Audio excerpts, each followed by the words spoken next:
Dr. Campbell was at Cornell University, investigating what he'd discovered in the Philippines. Our work from the beginning was designed, in a sense, to do two main things. One, I wanted to replicate, if possible, the Indian work, because it was so provocative. Secondly, if this is really true, I wanted to study how does it work. Just like the Indian researchers, Campbell fed half the rats in his study a diet of 20% casein, the main protein in dairy products. The other half was fed only 5% casein. Over the 12 weeks of the study, the rats eating the higher protein diet had a greatly enhanced level of early liver cancer tumor growth. On the other hand, all of the rats eating only 5% protein had no evidence of cancer whatsoever.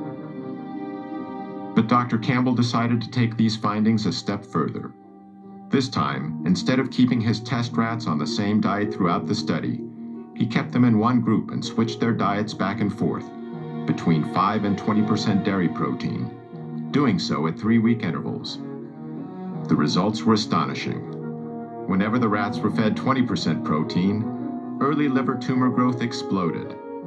But when the same rats were given 5% protein, tumor growth actually went down. I mean, this was so provocative, this information. We could turn on and turn off cancer growth just by adjusting the level of intake of that protein. Going from 5% to 20% is within the range of American experience. The typical studies on chemical carcinogens causing cancer are testing chemicals at levels maybe 3 or 4 orders of magnitude higher than we experience. Even more surprisingly, Dr. Campbell discovered that a 20% diet of plant proteins from soybeans and wheat did not promote cancer. However, there's a long-standing belief among the public that animal protein is important for human health. Connie Dickman supports this position. Ms. Dickman is Director of Nutrition at Washington University in St. Louis, Missouri. She's the past president of the American Dietetic Association and an advisor to the National Dairy Council. When you eliminate animal foods from your eating plan, you run the risk of inadequate protein content. Animal proteins provide all the amino acids that we need for cell growth, tissue repair, and overall health. Eating whole foods, it's virtually impossible to be protein deficient without being calorie deficient, because even if you take the foods that have the least amount of protein in it, let's say potatoes, for example, or rice, 8-9%. That's the figure we more or less need. Dr. Campbell's research led him to a conclusion about the way genes, chemicals, and nutrition interact to promote cancer. Cancer starts with genes. It might be genes we're born with, it might be genes that are actually changed by a chemical. So those genes become capable of producing cancer cells.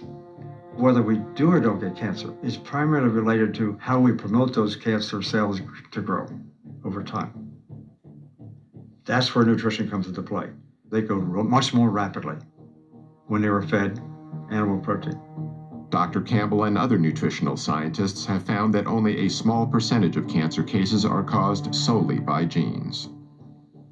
I think the general consensus in my field is that probably not more than 1 or 2% at most is attributed to the genes we may or may not have. And that's the most helpful and hopeful information I give people, because if you go through life thinking that what happens to you from a health perspective is based on your genes, you're a helpless victim. My diet was pretty abominable. I thought the two principal food groups were caffeine and sugar. Dr. Pam Popper is executive director of the Wellness Forum in Columbus, Ohio, and an expert in the areas of health and nutrition. And the women in my family are all overweight. I'm not. I don't eat and live like they do, so I've changed my health destiny by not engaging in the same habits. Over the next several years, Dr. Campbell initiated more extensive lab studies using various animal and plant nutrients. The results were consistent. Nutrients from animal foods promoted cancer growth, while nutrients from plant foods decreased cancer growth. Yet Campbell hadn't identified a specific biological mechanism that caused the effects he observed. And it finally occurred to me that there was no such thing as the mechanism. What we were looking at was a symphony of mechanisms. We think that nutrition is attributed to individual nutrients, and that's the way it gets marketed, and that's the way the companies tell us, so forth. when in fact, nutrition, all of it working together to create this symphony, the hundreds of thousands of different kinds of chemicals in food, all kind of working together nicely. I mean, the complexity is total. That's a holistic concept. And I had to say to myself, that's a very exciting idea. Dr. Campbell realized that his discoveries in the laboratory were significant but limited. How are these findings relevant in people? How do different types of foods affect cancer and other diseases? Campbell needed a large-scale population study. He would soon find a perfect opportunity.